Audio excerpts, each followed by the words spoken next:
Greetings, Scott here, known as Cantaloupe to some online, and I'm bringing a video to you today on a subject that's interesting to me, might be of interest to you or someone you know.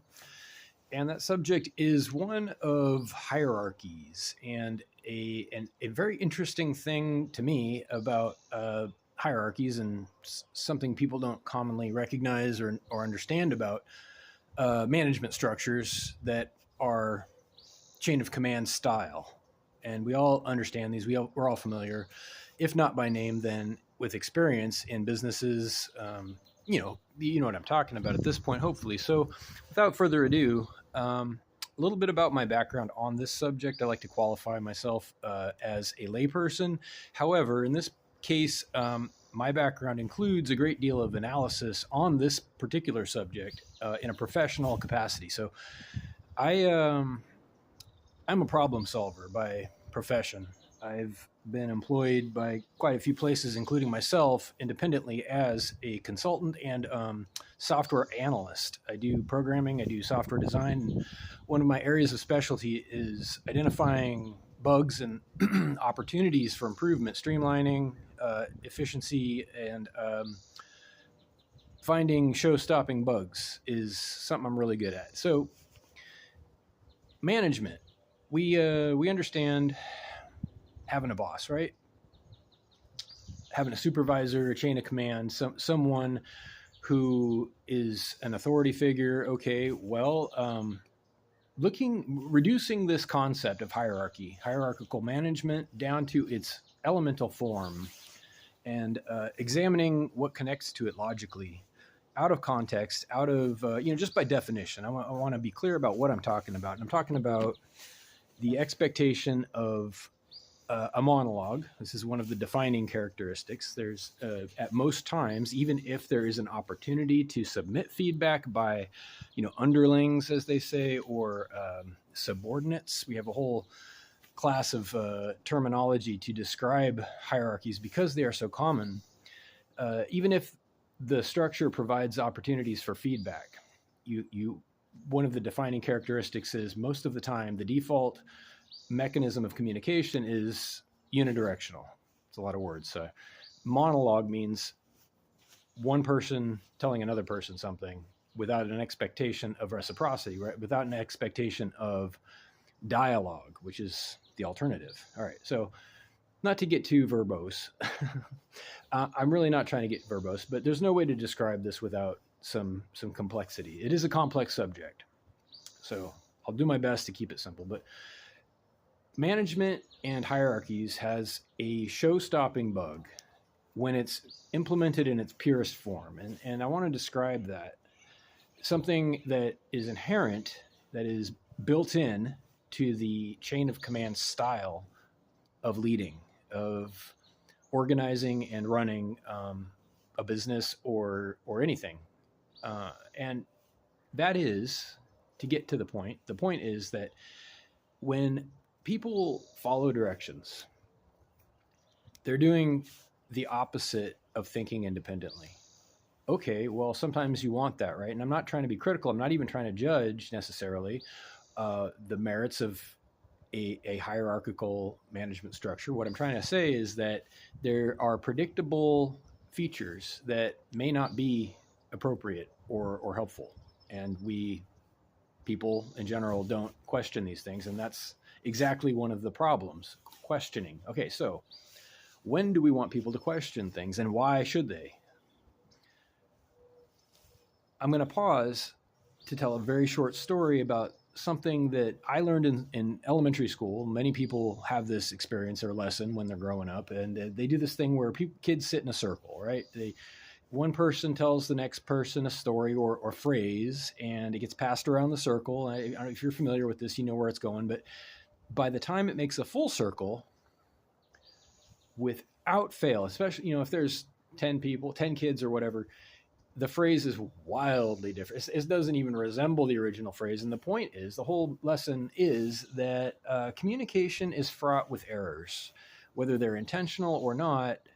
There's problems of interpretation. There's problems of, just when you copy something, errors creep into it. So sometimes they're good, sometimes they're bad, but the fidelity is the question. So In unidirectional communication, as is seen in chain of command style management, that is hierarchies, where a boss has a boss has a boss, and each one has someone under them, you have an expectation of not questioning. That is to say, the vast majority of the time, there's no questioning. There's just do as I say. I'm the one making the decisions. I have the information as your boss or whatever. And I don't give you necessarily enough information to make that decision. That's my job. Okay, well, I get it, but this is a feature, a built-in feature of the idea of a hierarchy.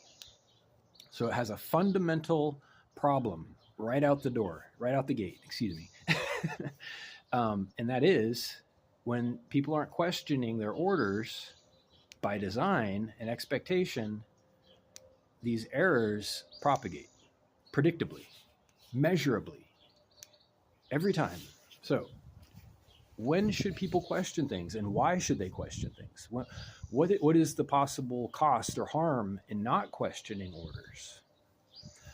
You don't have to think too hard about that in a historical sense to come up with examples of when people failing to question orders was devastating, was disastrous for millions of people, for example.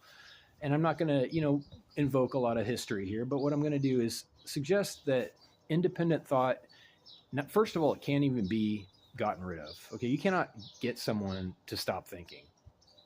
You can beat them, you can punish them, you can reward them, but no amount of punishment or incentive is going to remove a person's agency, their free will, their own spirit.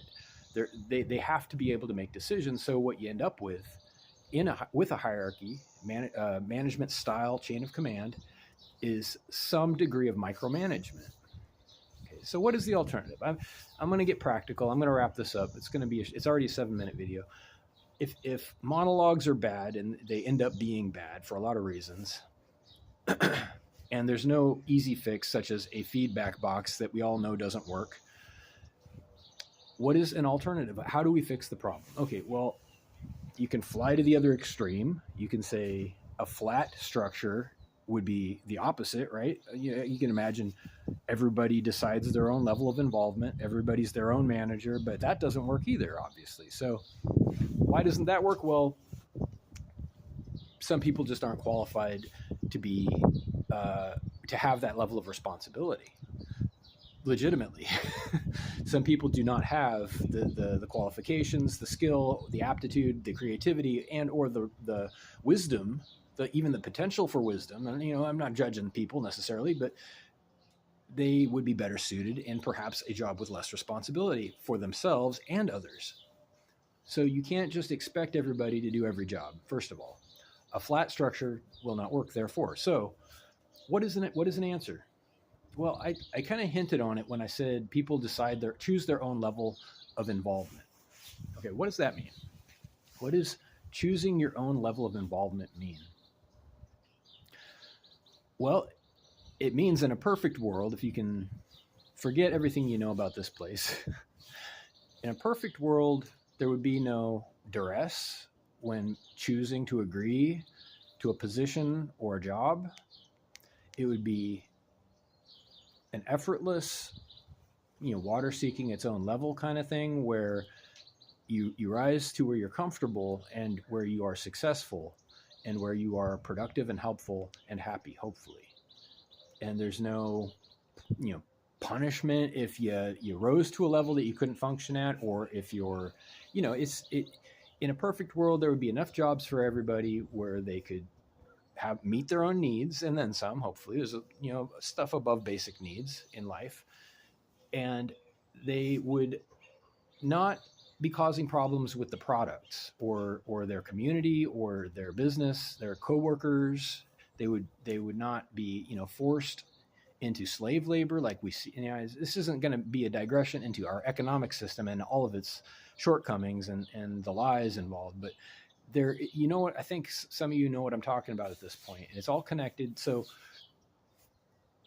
hierarchical government, chains of command, like you see in the military, like you see in security culture. It's a very rigid, structured culture. like you saw in the movie, if you watched, what was that movie? The one where they say, "I'm doing my part." Starship Troopers, the original Starship Troopers was supposed to be a parody, and I'm digressing. I know it's supposed to be a parody of a world run by the military, and people took it as a blueprint. I think they mistook the irony or the satire, and they thought maybe it was an idea that they should run with. I think some people did, but it doesn't work because, you know, for a couple of reasons. You're born owing something to society, and you shouldn't be born with a debt. That doesn't seem right. On the surface, you already know that's wrong. And on the other hand, there's this monologue, the culture of an expected monologue, where you have some demon above you issuing orders that you are expected to follow without question. So suddenly everybody is extending the top demon, and that's not living. I'm sorry, you know, no other way to put it. Each person is entitled to pursue their own happiness, and I think this is also obvious. Some of this is really obvious. So anyway, I'm going to wrap up this video. I'm already at 11 minutes, but somewhere between a monologue, a hierarchy, and a flat structure, you're going to find a balance. But first, people have to be able to agree, to consent, and choose to the work they do. If you have questions or comments, I'm leaving comments open as usual. You can also email me at whitehotrobot@gmail.com. And I wish you the best. Have a good day.